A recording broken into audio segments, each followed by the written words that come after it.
पुत्रदा एकादशी का व्रत संतान सुख, उसकी उन्नति और लंबी उम्र के लिए सबसे उत्तम माना जाता है। हिंदू धर्म में साल में 2 बार पुत्रदा एकादशी आती है, एक पोष मास में और दूसरी श्रावण मास में।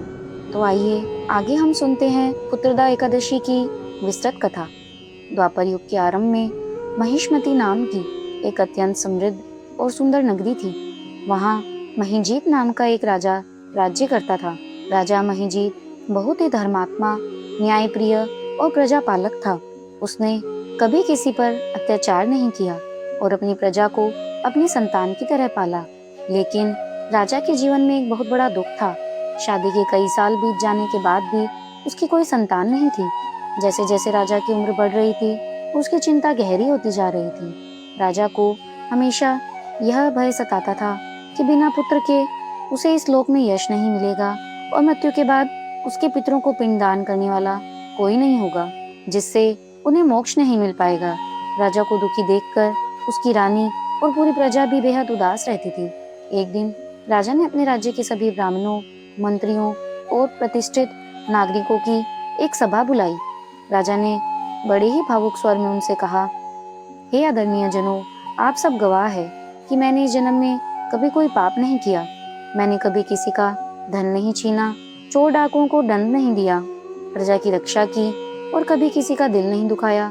फिर भी भगवान ने मुझे संतान का सुख क्यों नहीं दिया?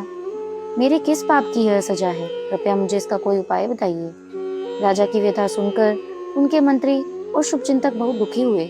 वे राजा के दुख का निवारण खोजने के लिए घने जंगलों की ओर निकल पड़ी। वे कई दिनों तक एक जंगल से दूसरे जंगल भटकते रहे ताकि किसी पहुंचे हुए ऋषि मुनि से उपाय जान सके। तभी उन्हें आश्रमों के बीच त्रिकालदर्शी और परमज्ञानी महर्षि लोमश के दर्शन हुए और वे भूत, भविष्य तथा वर्तमान के ज्ञाता थे। मंत्रियों ने ऋषि के चरणों में प्रणाम किया और बड़ी विनम्रता से राजा महिजीत की संतानहीनता की समस्या उनके सामने रखी। मंत्रियों की बात सुनकर महर्षि लोमश ने कुछ देर के लिए अपनी आंखें बंद की और ध्यान लगाया। ध्यान में उन्हें राजा महिजीत के पिछले जन्म का सब कुछ साफ दिखाई दे गया। महर्षि ने मुस्कुराते हुए आंखें खोली और मंत्रियों से कहा, सुनो, राजा महिजीत अपने पिछले जन्म में एक बहुत ही गरीब और कंजूस वैश्य था। उसने केवल धन कमाने पर ध्यान दिया और कोई पुण्य नहीं कमाया।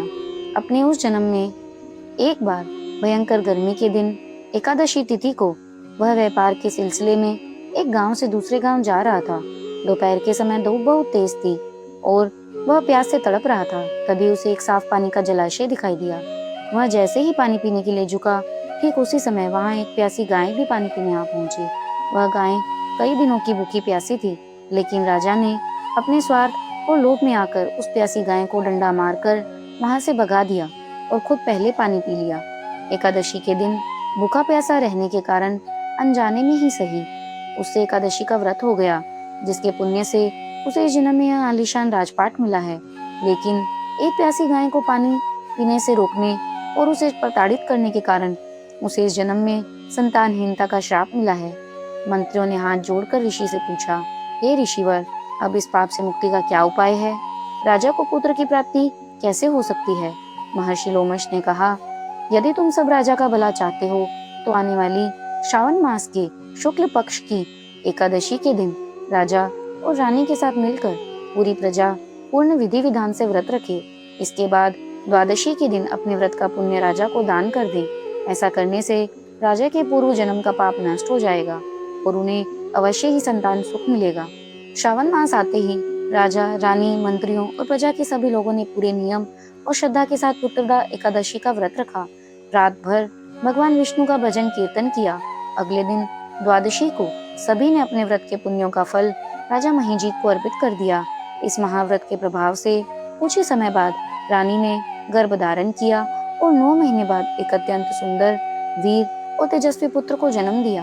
पूरे राज्य में खुशियां मनाई गई। यह कथा हमें सिखाती है कि हमारे छोटे से छोटे कर्म, चाहे वह किसी जीव को सताना हो या अनजाने में किया गया व्रत, का फल हमें भुगतना ही पड़ता है। एकादशी का व्रत रखने से बड़े से बड़े संकट और पूर्व जन्म के पाप भी कट जाते हैं। इस दिन हमें सुबह जल्दी उठकर स्नान करना चाहिए, साफ एवं पीले वस्त्र पहनने चाहिए, व्रत का संकल्प लेना चाहिए, भगवान विष्णु या लड्डू गोपाल को पंचामृत व जल से स्नान कराएं।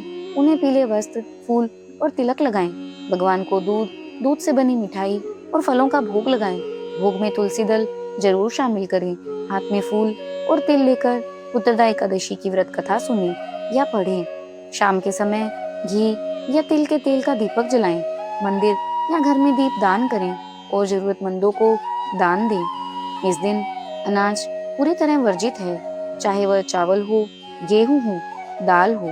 आप चाहें तो निराहार रहें या फलाहार, दूध, फल, मेवे आदि ले सकते हैं। मन में अच्छे विचार रखें, गुस्सा, झूठ और नकारात्मकता से दूर रहें। अगर आपको हमारी यह कथा पसंद आई हो तो हमारे चैनल को सब्सक्राइब करना ना भूलें। धन्यवाद।